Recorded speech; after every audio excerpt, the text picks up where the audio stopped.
തോടന്നൂർ ഉപജില്ലാ സ്കൂൾ കലോത്സവത്തിന് നവംബർ 14 അരങ്ങ് ഉണരുമെന്ന് സംഘാടക സമിതി ഭാരവാഹികൾ വാർത്താസമ്മേളനത്തിൽ അറിയിച്ചു. 4 ദിവസങ്ങളിലായി നടക്കുന്ന കലോത്സവത്തിൽ 7 വേദികളിലായി 4000-ഓളം വിദ്യാർത്ഥികൾ മാറ്റുരയ്ക്കും. എന്റെ ഇഷ്ടങ്ങൾ എന്റെ ഫാമിലിക്ക് അറിയാം. Family wedding centre. തോടന്നൂർ ഉപജില്ലാ സ്കൂൾ കലോത്സവം നവംബർ 14 മുതൽ 18 വരെ തിരുവള്ളൂർ ശാന്തിനികേതൻ ഹയർ സെക്കൻഡറി സ്കൂളിൽ നടക്കുമെന്ന് സംഘാടക സമിതി ഭാരവാഹികൾ വാർത്താസമ്മേളനത്തിൽ അറിയിച്ചു. 7 വേദികളിലായി 4000-ഓളം വിദ്യാർത്ഥികൾ മാറ്റുരയ്ക്കുന്ന കലോത്സവത്തോടൊപ്പം സംസ്കൃതം, അറബി, സാഹിത്യോത്സവം തുടങ്ങിയവയും നടക്കും. 6 ഹൈസ്കൂളുകളിലെയും 68 പ്രൈമറി സ്കൂളുകളിലെയും വിദ്യാർത്ഥികളാണ് കലോത്സവത്തിൽ മാറ്റുരയ്ക്കുന്നത്. നവംബർ 14, 15, 17, 18 തീയതികളിലായി തോടന്നൂർ സബ് ജില്ലാ കലോത്സവം നടക്കുകയാണ്.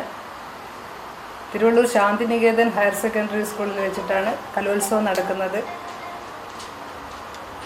തോടന്നൂർ സബ് ജില്ലയിലെ 6 ഹൈസ്കൂളുകളും 68 പ്രൈമറി സ്കൂളുകളുമായി ആകെ 74 സ്കൂളുകളാണ് ഈ മത്സരത്തിൽ പങ്കെടുക്കുന്നത്.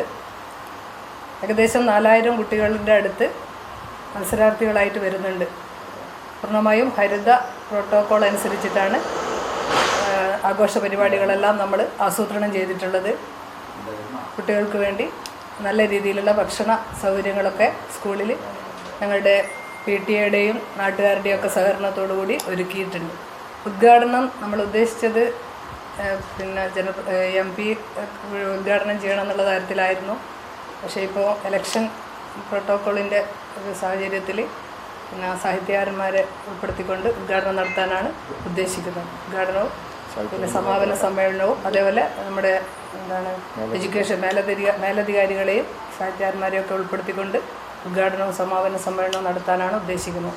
ഉദ്ഘാടന സമ്മേളനത്തിൻ്റെ തീയതി 14-ാം തീയതിയാണ് ഇപ്പം ലേറ്റസ്റ്റ് ആയിട്ട് പറഞ്ഞത്. 15,000 തീരുമാനിച്ചത്. അത് 14-ന് വൈകുന്നേരം എന്നുള്ള രീതിയിലാണ് ഇപ്പം കിട്ടിയ അറിയിപ്പ്. അതിൽ ജനപ്രതിനിധികൾ ഉൾപ്പെടുത്താതെ കണ്ട് ഈ ഒരു പ്രശ്നം വന്നതുകൊണ്ട് പിന്നെ DD-യും DO ഉൾപ്പെടെ അല്ലെങ്കിൽ സാഹിത്യകാരന്മാർ ഉൾപ്പെടെ അങ്ങനെ ഉള്ള ആൾക്കാർ പങ്കെടുപ്പിച്ചുകൊണ്ടുള്ള പരിപാടിയാണ് ഉദ്ദേശിക്കുന്നത്. പിന്നെ ആദ്യ ദിനം പിന്നെ ഏകദേശം 18ഓളം റൂമുകളും ഒരു 6ഓളം വേദികളിലുമാണ് ആദ്യത്തെ ദിവസം പരിപാടികൾ ക്രമീകരിച്ചിട്ടുള്ളത്.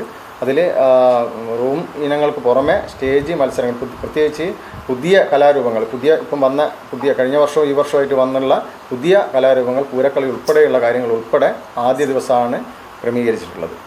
പിന്നെ വരുന്ന തുടർന്നുള്ള ദിവസങ്ങളിൽ 7 വേദികളിലായിട്ടാണ് പരിപാടി നടക്കുന്നത്. അതിൽ നൃത്യങ്ങൾ അത് 2 വേദികളിലായിട്ട് ക്രമീകരിച്ചിട്ടുണ്ട്.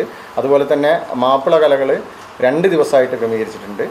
പിന്നെ മോണോ ആക്ട് പോലുള്ള ജനകീയ ഇനങ്ങൾ ഉൾപ്പെടുത്തിക്കൊണ്ട് ഉള്ള വേദികളൊക്കെയാണ് പരിപാടികളൊക്കെയാണ് ക്രമീകരിച്ചിട്ടുള്ളത്. ഏകദേശം 10,000-ലധികം ആൾക്കാർ വരുന്ന രീതിയിലാണ് ഈ തോടന്നൂർ സബ് ജില്ലാ കലോത്സവത്തിൻ്റെ ഒരു കാര്യം. News bureau, media Vadakara.